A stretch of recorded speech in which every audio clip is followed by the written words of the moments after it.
तेबे घनीभूत है बंगोपसागर सृष्टि होता घूर्णिझड़ घंटा को 5 किलोमीटर बेगर पश्चिम मुहां होची निभार। तेबे 3 राज्य को बात्या भय।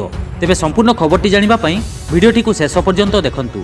आउ जदि ता पूर्व आम चैनल चंदन ओडिया को एपर्यंत सब्सक्राइब करना तो एबे ही सब्सक्राइब कर दियंतु एवं पाखरे थिबा बेल आइकन टी को दबाई दियंतु आगु केमती अपडेट खबर गुडी को सर्वप्रथम जानापी।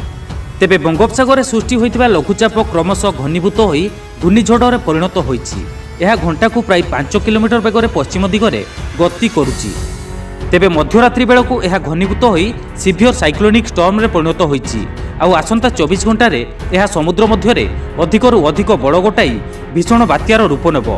आउ आज संध्या सुधा यह तमिलनाडु एवं पुडुचेरी निकटरे उपकूल छुईब बोली पाणीपाग विभाग स्पष्ट करिछि।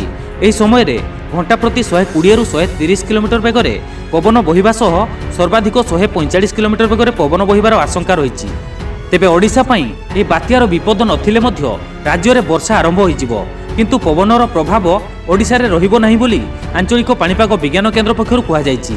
तेबे केन्द्र पक्षरु कुहा जायछि जे 25 और 26 तारिख में मालकानगिरी, कोरापुट, रायगड़ा, गजपति एवं गंजाम जिलार गोटे 2टी स्थान में हल्कारु मध्यम धरणर वर्षा हेबो।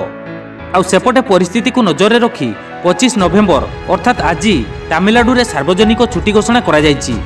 आउ सुरक्षा दृष्टि पुडुचेरी रे जारी होइछि 144 धारा। तमिलनाडु, पुडुचेरी और आंध्र प्रदेश रे 23टी एनडीआरएफ टीम मुतयन करा जायछि।